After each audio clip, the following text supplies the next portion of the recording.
금강경은 말한다. 이 또한 지나가리라고. 우리는 살면서 수많은 고통을 마주합니다. 그러나 부처님께서는 고통을 바라보는 우리의 관점을 바꿈으로써 그 고통에서 벗어날 수 있는 길을 제시하셨습니다. 부처님께서는 어떤 사람이 독화살에 맞은 비유를 들어 이를 설명하셨습니다. 첫 번째 화살은 우리가 피할 수 없는 육체적 정신적 고통 그 자체입니다. 그러나 진짜 문제는 우리가 스스로에게 쏘는 두 번째 화살, 즉 그 고통에 대한 우리의 부정적인 반응입니다. 첫 번째 화살은 질병, 상실, 실패 등 우리 삶에서 어쩔 수 없이 일어나는 일들을 말합니다. 이것은 누구도 피할 수 없는 삶의 조건입니다. 그러나 우리는 첫 번째 화살을 맞았을 때 왜 나에게 이런 일이 일어나는가 하는 분노, 이 고통이 영원할 것이라는 절망감, 그리고 상황을 비관하는 생각들로 자신에게 두 번째, 세 번째 화살을 계속해서 쏘아댑니다. 부처님께서는 이 두 번째 화살이야말로 우리가 피할 수 있고 또 피해야만 하는 진짜 고통이라고 가르치셨습니다. 이러한 가르침은 불교의 가장 근본적인 진리인 사성제에 잘 나타나 있습니다. 사성제란 고통에 대한 네 가지 성스러운 진리를 말합니다. 첫 번째는 고성제로, 삶은 본질적으로 고통이라는 진리입니다. 두 번째는 집성제로, 그 고통의 원인은 바로 발해와 집착이라는 진리입니다. 우리가 고통스러운 상황을 밀어내려고 저항하거나 즐거운 상태가 영원하기를 바라는 마음이 바로 두 번째 화살의 정체입니다. 세 번째 멸성제는 이러한 집착을 소멸시킴으로써 고통이 끝날 수 있다는 희망의 진리이며, 네 번째 도성제는 그 고통을 끝내기 위한 구체적인 실천 방법을 알려줍니다. 따라서 고통의 실체를 바로 본다는 것은 고통 역시 다른 모든 현상과 마찬가지로 영원하지 않다는 사실을 꿰뚫어 보는 것입니다. 금강경의 가르침에 따르면 기쁨이 일시적인 것처럼 고통 또한 반드시 지나가는 일시적인 현상입니다. 모든 것은 수많은 원인과 조건에 의해 잠시 생겨났다가 그 조건이다 하면 사라지는 것이 세상의 이치입니다. 지금 겪는 극심한 고통 역시 이 법칙에서 예외가 될 수 없습니다. 그러나 우리는 고통이 찾아오면 그것을 없애기 위해 저항하고 발버둥칩니다. 고통스러운 감정을 느끼지 않으려고 애를 쓰거나 그 감정을 억지로 누르려고 합니다. 하지만 이러한 저항은 오히려 고통의 힘을 더욱 키우는 결과를 낳습니다. 마치 물에 빠졌을 때 허우적거릴수록 더 깊이 가라앉는 것과 같습니다. 저항은 고통이라는 불에 기름을 붓는 행위이며 스스로에게 두 번째 화살을 쏘는 것과 다르지 않습니다. 그럼에도 불구하고 고통을 그저 바라보라는 말은 그것을 수동적으로 감내하거나 체념하라는 뜻이 아닙니다. 이것은 훨씬 더 적극적이고 지혜로운 마음의 훈련입니다. 고통이 찾아왔을 때 그것을 밀어내려 하지 않고 오히려 손님처럼 맞이하여 그 정체를 가만히 관찰하는 것입니다. 내 몸의 어느 부분에서 고통이 느껴지는지, 그 느낌이 어떻게 변해가는지, 어떤 생각들이 함께 일어나는지를 마치 과학자처럼 객관적으로 살펴보는 것입니다. 이러한 관찰을 통해 우리는 중요한 사실을 깨닫게 됩니다. 바로 나와 고통이 별개의 것이라는 사실입니다.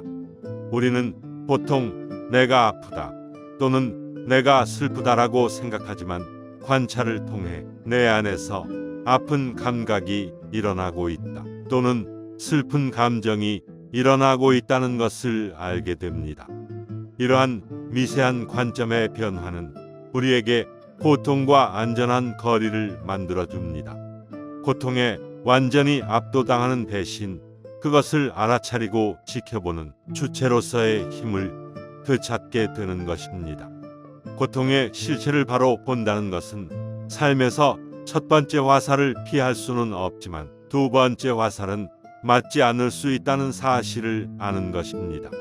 고통이 일어났을 때 저항하며 싸우는 대신 그것 또한 잠시 머물다가는 현상임을 알고 차분히 지켜보는 지혜를 기르는 것입니다. 우리 대부분은 안정되고 변하지 않는 삶을 원합니다. 한번 얻은 행복이 영원하기를 바라고 지금의 좋은 관계가 언제까지나 계속되기를 바랍니다. 그러나 이러한 갈망은 세상의 근본적인 진리와 어긋나기에 우리를 불안하게 만들고 고통스럽게 합니다.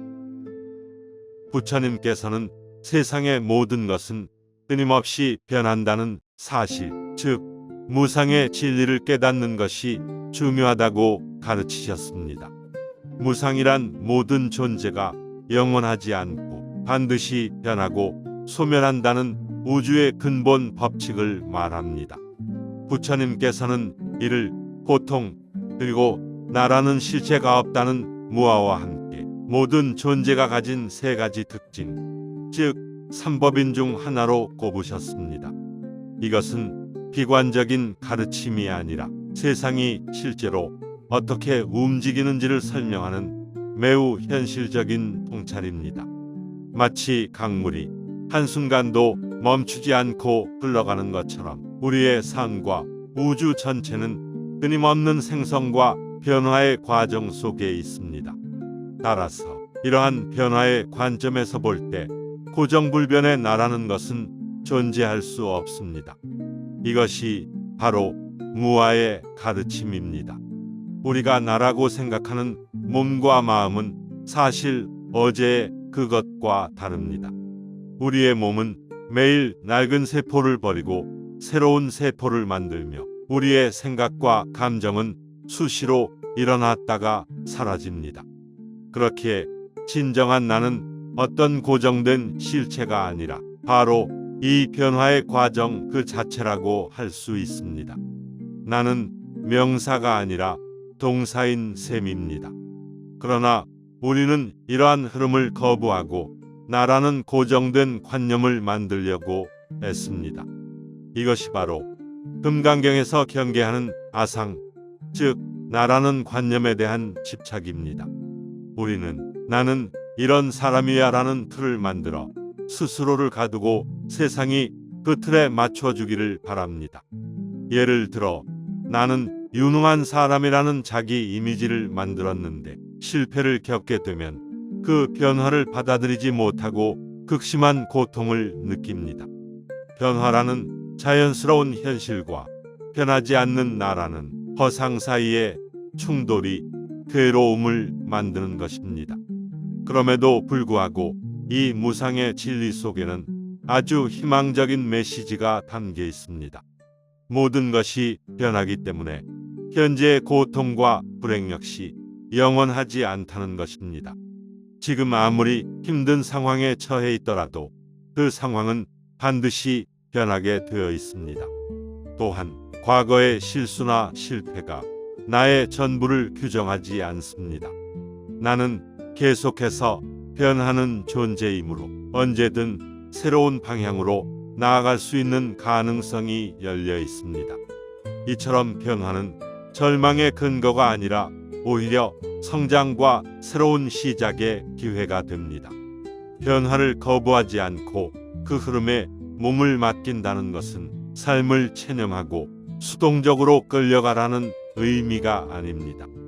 이것은 마치 파도를 타는 서핑 선수처럼 변화의 힘을 이해하고 그 위에서 능숙하게 춤을 추는 것과 같습니다.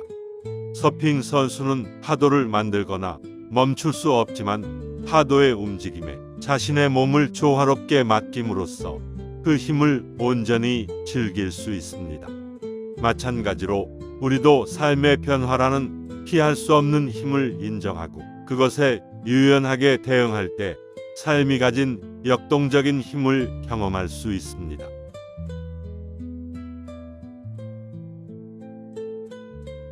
온누리에 항상 계신 삼보님께 지극한 마음으로 귀하옵나니 알게 모르게 지은 저의 모든 죄업을 참회하나이다. 아울러 지금의 저를 있게 한 모든 분들께 감사의 축원을 올리나이다.